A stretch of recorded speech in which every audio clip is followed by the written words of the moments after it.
Maayong adlaw kaninyong tanan. Ngayong araw nga pala na to ay may naglalako na naman ng isda sa amin. Yung maliliit na isda na tinatawag sa amin na maranay. Pero tawag talaga dito sa amin ay kalamyan. Itong isda na to ay ginagawa namin ginamos. Ang ginamos ay bagoong sa Tagalog. Itong ginamos na to ay paborito talaga ng mga tao sa amin. Lalong-lalo sa aming mga mahihirap na walang makain. Kaya ito po ang lagi namin ulam kasi piso or 2 piso pwede na kayo makakain buong pamilya. Lagyan mo lang ito ng sili at lagyan mo lang ng suka. Panalo na ang inyong pagkain. Pero ngayon, ituturo ko sa inyo kung paano gumawa ng ginamos. Masarap kasi talaga yung ginamos. Pag madumi, mas masarap. Pero ngayon, gagawa ako ng malinis na ginamos kasi ako ang gagawa nito.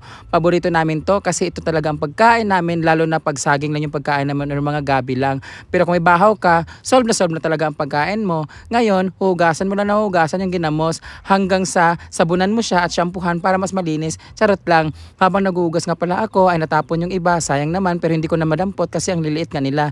Di ba mahirap nan talaga kainin at damputin yung mga maliliit. Buti na lang yung sa jowa ko, malaki. Charot lang. Ito naman, hinuhugasan ko yung ginamos. 3 beses ko pala siyang hinugasan. Kailangan talaga kasi siyang mahugasan kasi babaho kasi siya, hindi kasi tululutuin. Ibuburo kasi itong ginamos. Kumbaga sa English, fermented siya. O ayan, kinuha ko yung sa may butas sa drainage ng lababo. Sayang kasi. Huwag kayong magalala. Hugasan ko naman yon. Pero kung madumi, okay lang. The more na madumi, masarap nga yung ginamos. Lunok muna ako ng laway kasi ang hirap pala magganito mang voice over. Bakit kaya trending yung mga ganitong voice over? Ngayon, pangatlong hugas ko na to nitong ginamos. Ayun, itong isda. Kapoy na kaayo.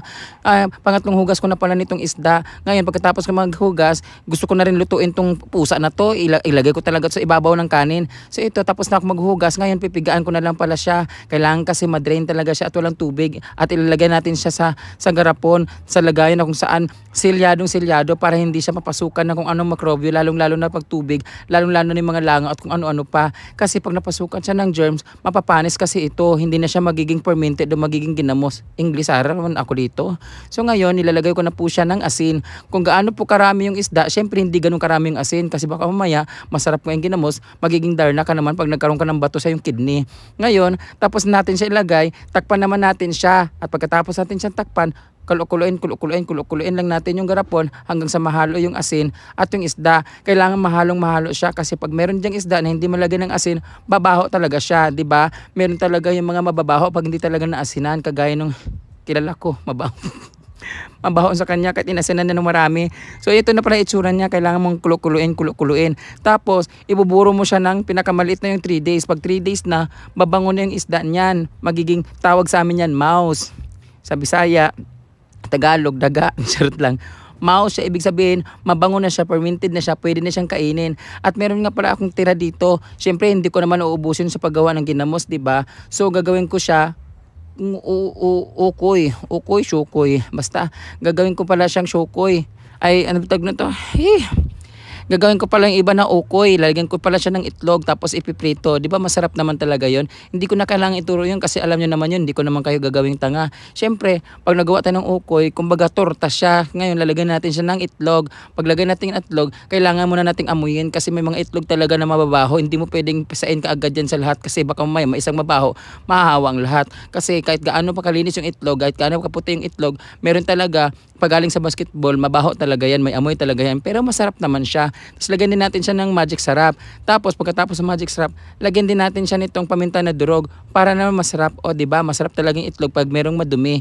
O ihahalo lang natin yung ating itlog doon sa hinugasin natin na isda o maliit na kalamyan o dilis bang tawag dyan, o pisting atay, kung anong tawag sa inyo yan. Ihalo mo lang ng ihalo. Tapos ayan, pag nakahaloan sila, ready to cook na yan sila, di ba? So, pwede na yan silang lutuin. Ngayon, pagkatapos lutuin, pwede na rin siyang kainin. Pero hindi ako magluluto niyan. Hinalo ko lang ng halo. Pinrepare ko lang siya. Tapos, ibibigay ko na doon sa tagaluto. Kasi, ako na nga ang bumili. Ako pa nag-prepare. Ako pa ba magluluto? Tapos sila kakain lang. Sampalin ko sila. Tapong ko to sa kanila yung aking ginawa.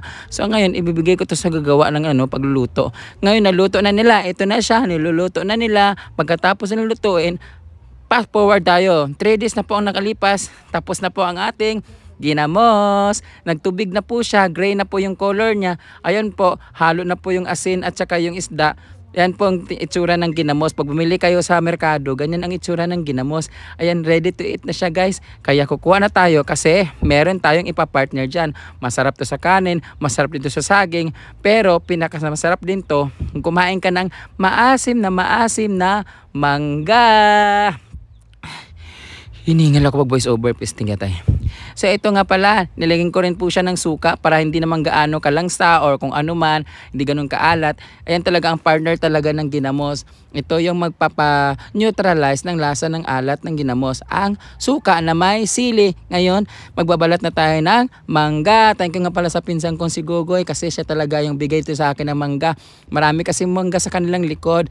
Anak siya ng ex-kapitan namin, si Kagawad Boboy pa kanya. Maraming salamat Gogoy.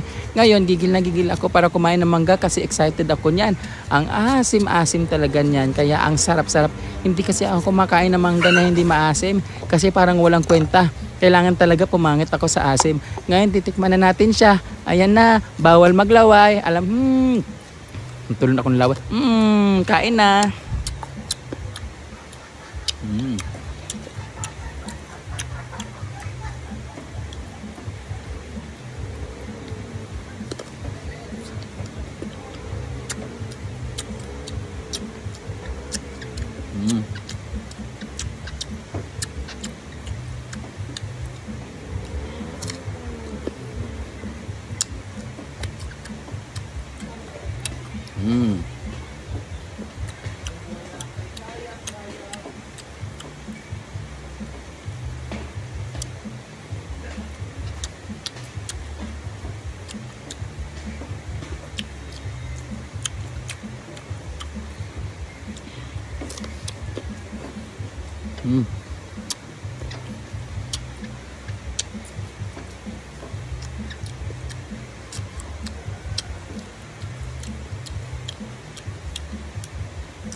Sarap siya kasi alam mo malinis yung ginamos.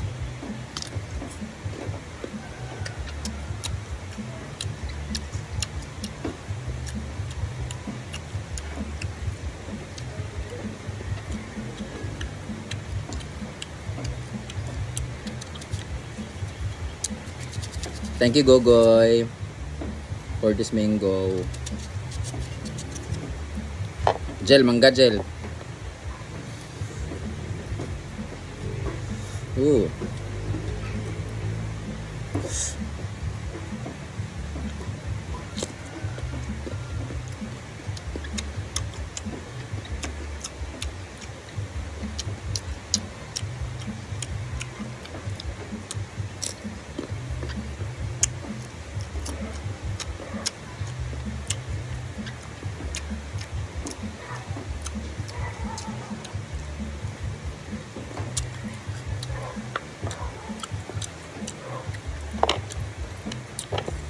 Sarap sa saging.